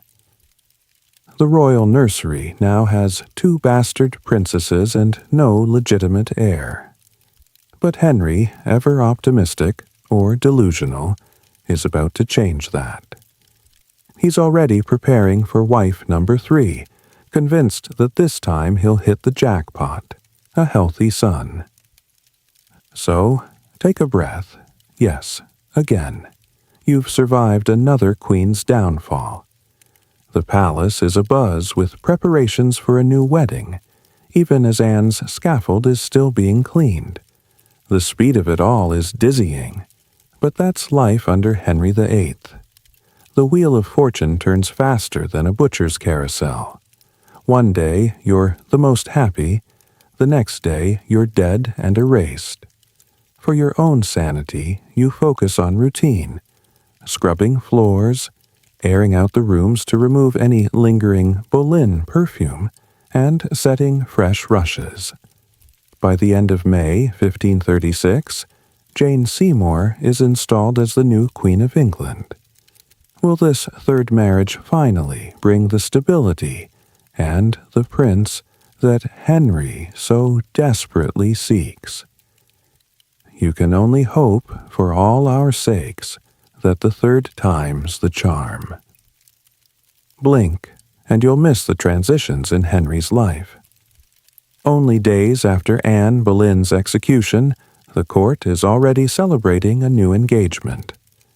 By May 30th, 1536, King Henry VIII is once again a married man, this time to Jane Seymour. For us servants, it's whiplash.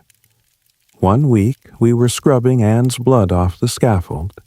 The next we're strewing fresh rushes for a wedding feast. Jane's personal motto, embroidered on her cloth of gold canopy, declares her approach: bound to obey and serve. After the drama of Henry's first 2 queens, Jane Seymour comes across as a soothing ointment on a burn. She's in her late 20s, with pale skin, light auburn hair, and a calm, unassuming manner. She doesn't dazzle with wit or flirtation. Instead, she projects old-fashioned Tudor femininity, obedient, gentle, keen to please. Frankly, she seems determined to be the anti-Anne. You notice at once that the atmosphere at court changes with Jane's rise. Gone are the flashy French fashions. Jane prefers modest English styles, high necklines, demure hoods, No more provocative French gowns. The frivolous music and banter that Anne encouraged in her ladies give way to quiet sewing circles. Jane and her maids working on embroidery and listening to pious readings. Some courtiers privately roll their eyes at Jane's simplicity, but many others, especially those who remained loyal to Catherine of Aragon, are relieved. To them, Jane represents a return to virtue and stability. Even Princess Mary, Henry's estranged daughter with Catherine, has new hope.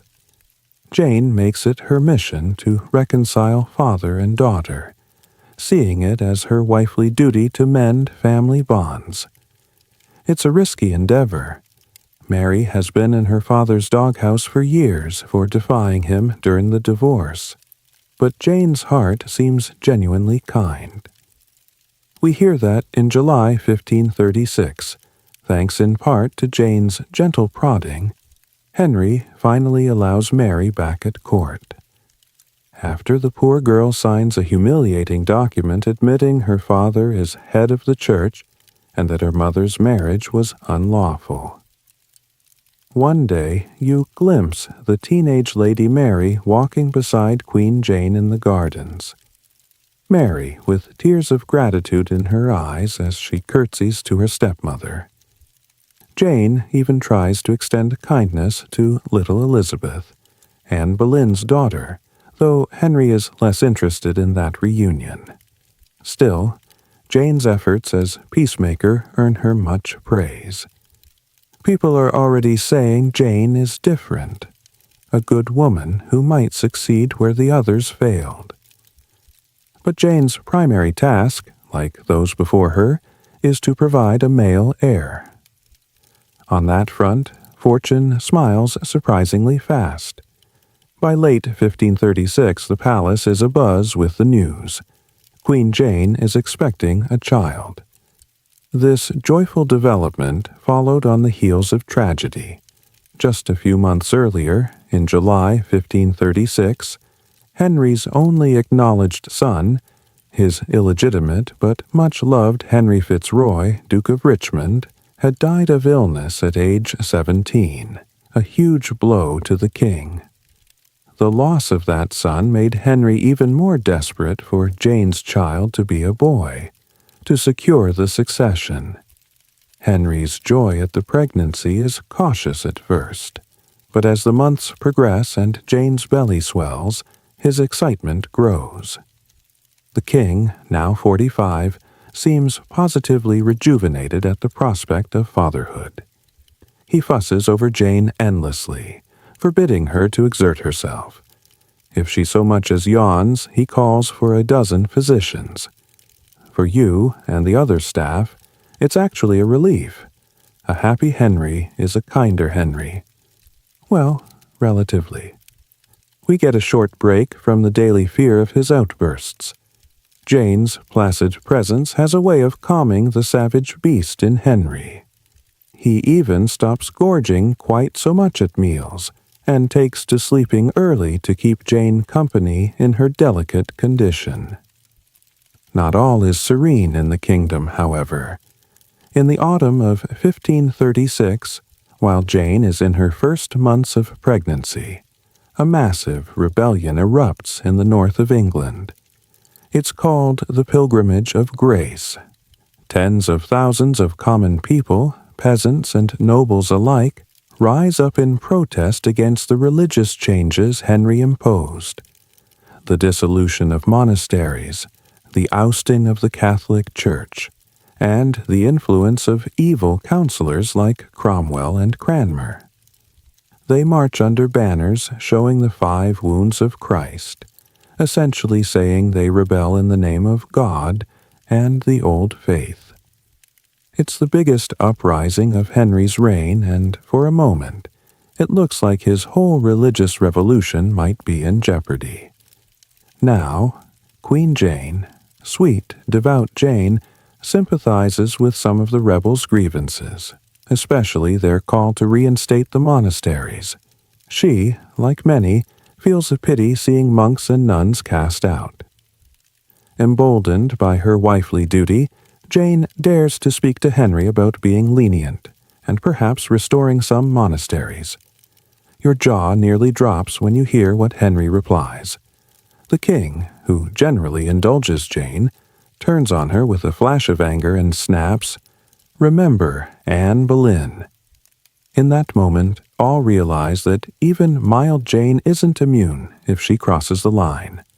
She immediately falls silent, chastened. Henry then rides off with his army to deal with the rebels, leaving a very frightened, pregnant queen behind. Fortunately for Jane, and frankly everyone in the court, the rebellion is quelled not by open battle, but by deceit. Henry promises to consider the rebels' petitions, tricking them into dispersing. Then, once their guard is down, he orders a brutal crackdown. In early 1537, the rebel leaders are rounded up and executed en masse. You later hear the grim tally: around 200 people hanged or beheaded, including lords like Sir Robert Aske, the rebellion's leader, and Baron Darcy, whose severed head is put on a spike on London Bridge as a lesson to all. Peace, or rather fear, is restored in the north.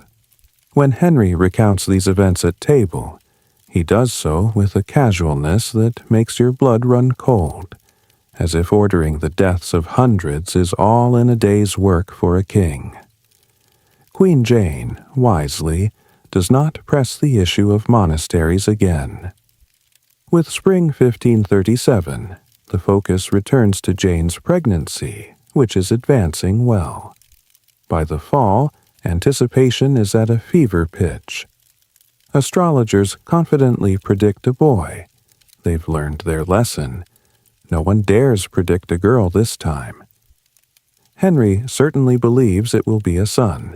He has jousts planned, a cradle built, letters announcing the birth of a prince drafted in advance. On October 12th, 1537, after a long and difficult labor lasting 2 excruciating days and nights, Queen Jane gives birth to a boy. A boy. The news rockets through the palace, then across the land. Prince Edward is born. Henry's heir is here at last, wailing and healthy. The relief and euphoria are indescribable. Grown men weep with joy. Church bells ring in every parish. Bonfires light up the night sky. You find yourself whooping and embracing fellow servants who moments before you were scowling at. Such is the infectious joy of the moment. Henry himself is beside himself with happiness, strutting around proclaiming that God has finally blessed his marriage. He bestows upon Jane the richest gifts, calling her my true love and my jewel. For Jane, this is the pinnacle of her life. She has succeeded where both her predecessors failed, and in doing so, likely secured her place in history and Henry's heart forever. Little Edward Tudor, soon created Prince of Wales, Duke of Cornwall, etc., the whole royal kit and caboodle, is the center of everyone's attention. Henry dotes on the infant, at least from afar, as it is women's work to tend newborns, and already grand plans form for the robust boy's future. Baby Prince Edward's 2 half-sisters, Mary and Elizabeth, are brought to court to meet their new brother. In a heartwarming scene you catch sight of the 21-year-old Lady Mary, tears in her eyes, gently holds baby Edward in her arms, with Jane beaming at her side. Even little 4-year-old Elizabeth is allowed to kiss her brother's forehead. For a brief, shining moment, it seems the Tudor family has been healed and united. Yet, ominously, all is not well with Queen Jane. The childbirth was especially arduous. Rumor has it the baby was not positioned correctly, and the midwives had to perform some urgent, messy interventions to save mother and child. In the immediate days after Edward's birth, Jane was weak but stable. Henry's joy overshadowed any concerns. He gave Jane credit as the truest wife and asked all to pray for her recovery. But within a week, Jane's condition worsens. Those of us hovering around the Queen's chambers notice the heavy smell of sickness in the air, a mix of sweat, blood, and something faintly sweet that makes one uneasy. The doctors whisper about childbed fever, that dreaded infection that sometimes claims women after childbirth. By October 23rd, Queen Jane is desperately ill, delirious with a raging fever. Henry is frantic. He spends hours by her bedside, a rarity for a king, holding her hand. One of the ladies later confides that Henry cried and told Jane, "Don't leave me, my darling, for I love you truly." They administer all the known treatments, milk baths, ground unicorn horn. Yes, really, it's a pricey cure-all, likely just powdered rhino horn or narwhal tusk. Prayers to every saint, but nothing avails. In the early morning of October 24th, 1537, just 12 days after giving birth to the long-awaited prince, Queen Jane Seymour dies.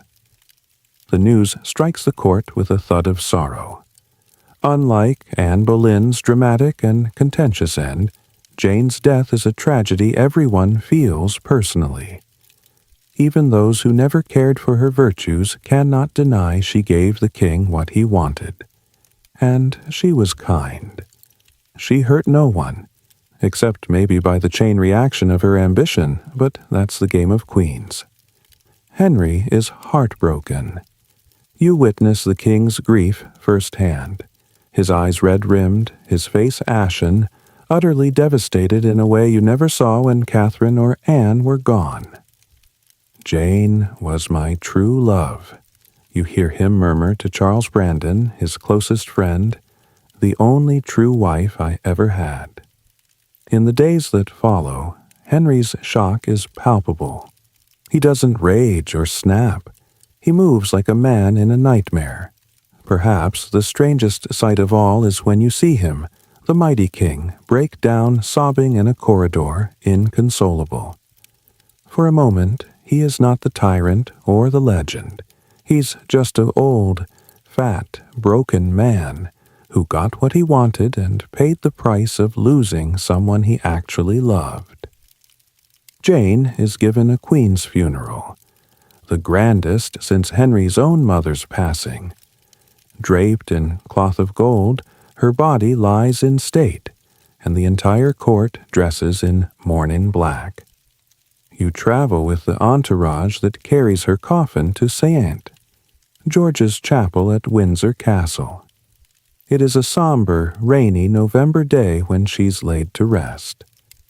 Princess Mary, whom Jane helped reconcile with her father, is the chief mourner, leading the procession of ladies. There's not a dry eye along the route. Prince Edward, of course, is too young to know anything, but his very existence makes the grief more bittersweet. Jane died to give us this boy. Henry orders a magnificent tomb to be built for her, a project that, like many of Henry's grand plans, never quite gets completed, though he certainly never forgets Jane. A decade later, Henry will choose to be buried at Windsor beside her. In the meantime, he gives thanks that at least his dynasty is secure with Prince Edward. After Jane's death, an unusual quiet descends on Henry's court. The king goes into deep mourning. For weeks, nearly months, we see very little of him. He secludes himself with baby Edward, or retreats to Hampton Court, and barely interacts except with a few intimates. He grows a wild, thick beard as a sign of grief.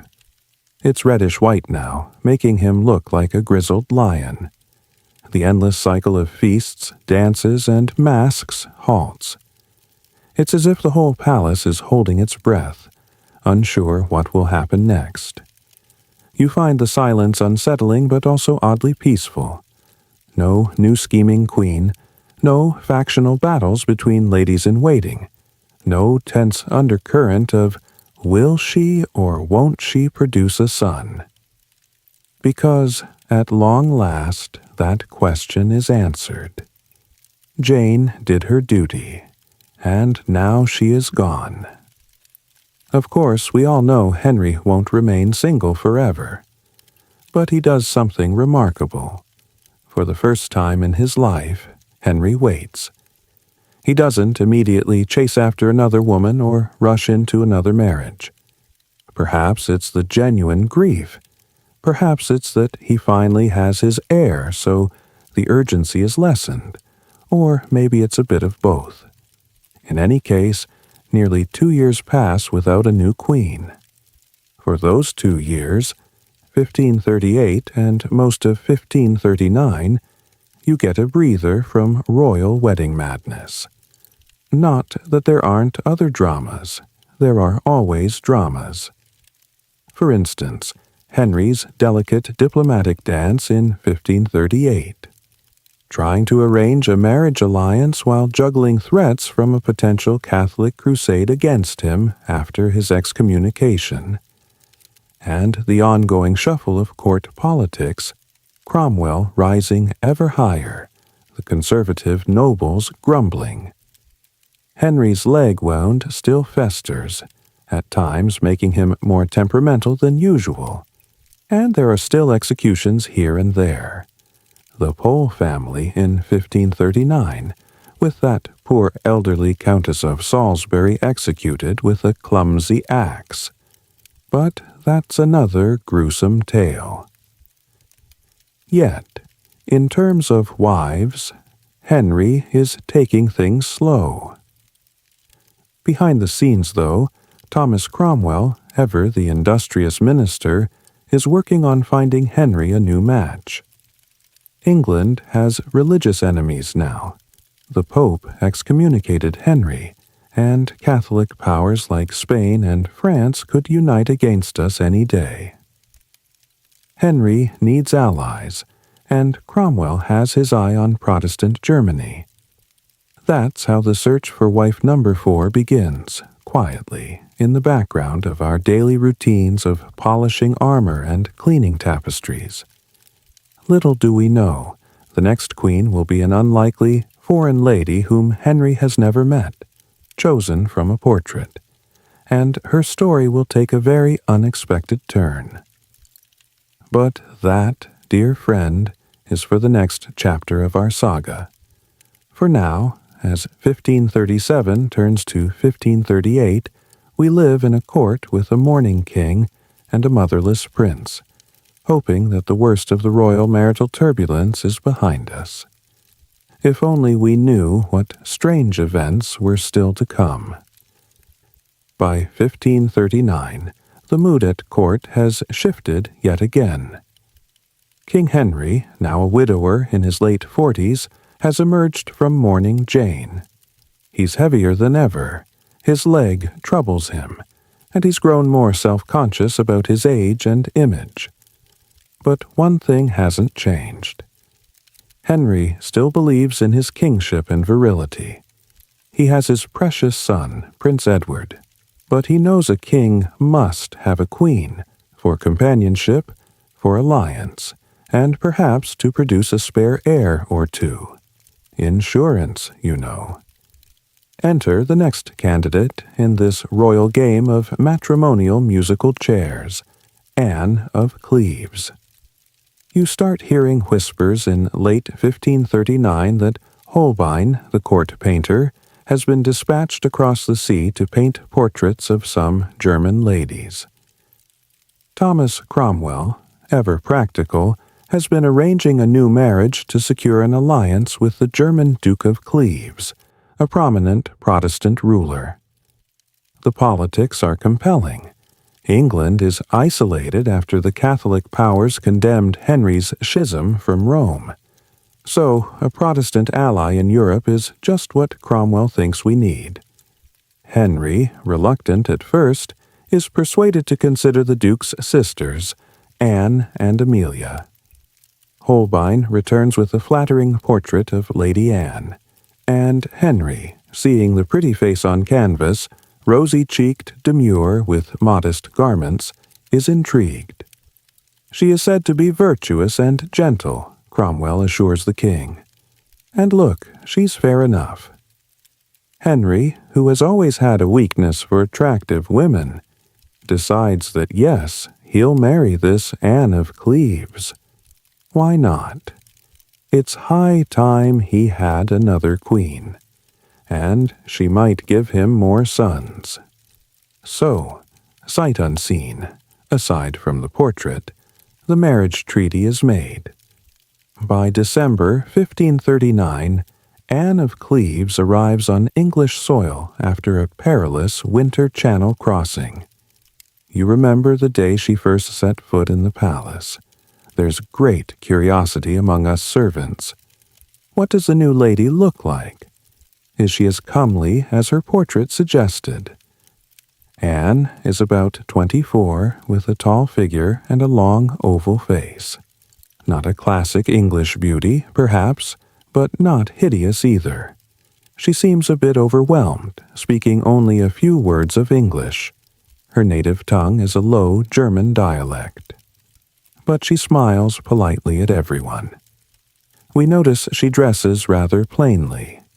Heavy, rigid gowns as per her German style, and she's not as made up or vivacious as the late Anne Boleyn or Catherine Howard, one of the court's resident young beauties who's caught the king's eye lately, but more on her later.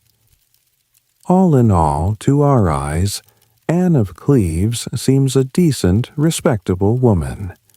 However, King Henry's first impression, oh boy. Henry, in his typical fashion, can't resist some romantic role-play. Eager to surprise his bride-to-be, he rides out to meet her in disguise at Rochester, where she's resting before coming to London. The plan is to appear chivalrous and test whether she recognizes him, a game he adored in his youth.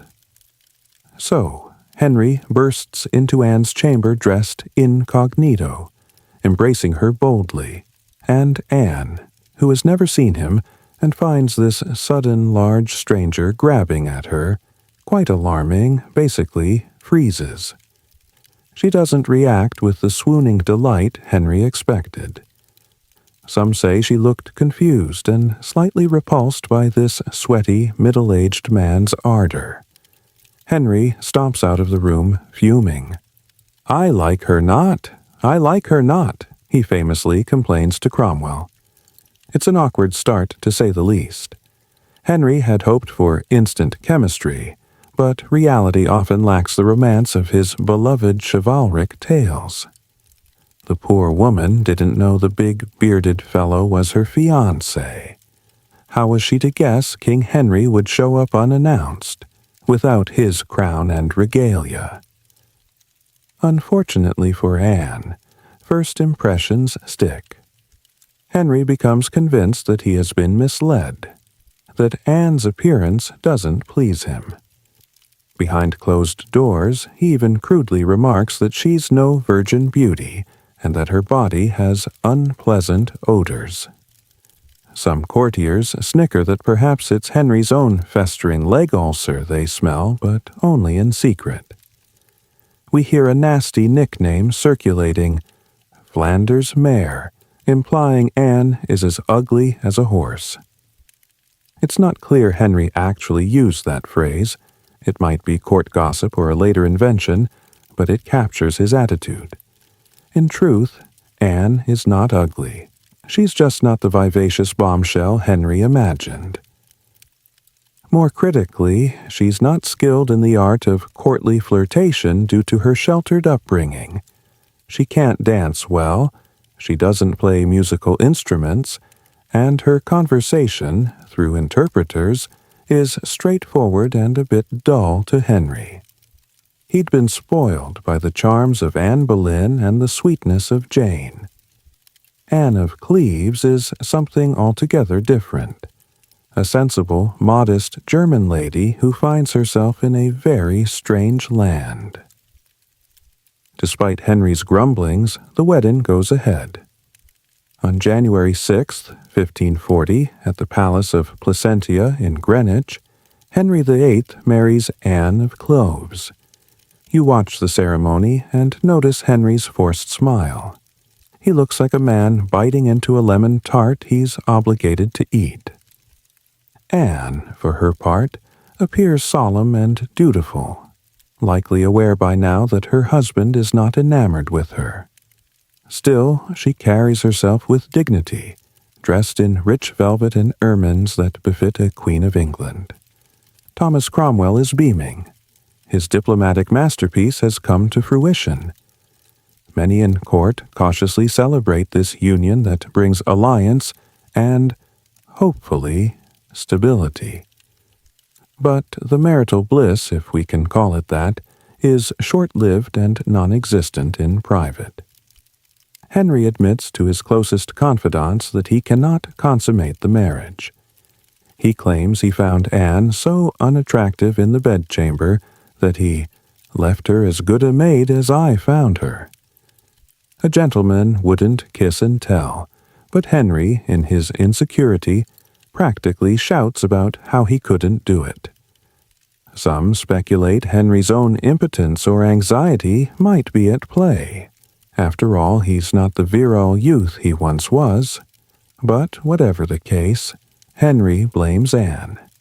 He stops even trying to share her bed after a couple of awkward attempts. Meanwhile, Anne confides to her ladies that she finds the king gentlemanly.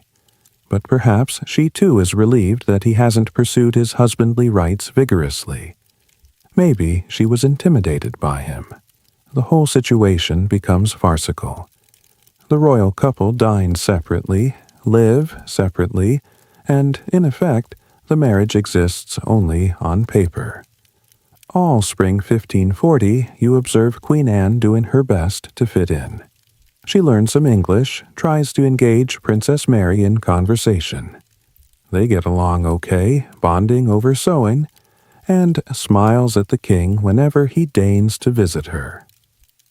But Henry's attention has already wandered elsewhere, notably to the young Catherine Howard, a pretty teenager at court who is everything Anne is not, flirtatious, playful, and very English in her charms.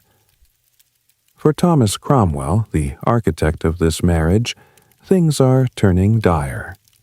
The king's displeasure with Anne is making Cromwell vulnerable.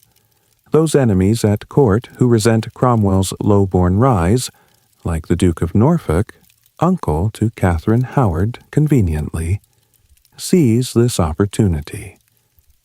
They whisper to Henry that Cromwell oversold Anne's beauty, that he's to blame for Henry's disappointment. Henry's souring marital situation becomes Cromwell's death warrant. By June 1540, during a council meeting at Westminster, soldiers burst in and arrest Cromwell for treason.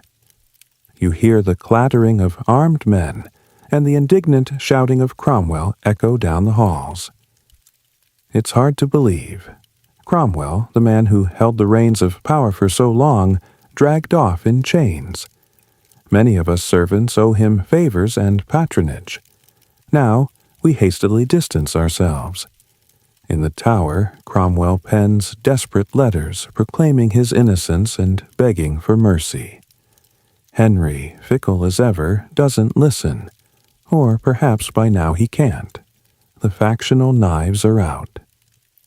In July 1540, the king's marriage to Anne of Cleves is formally annulled after just 6 months.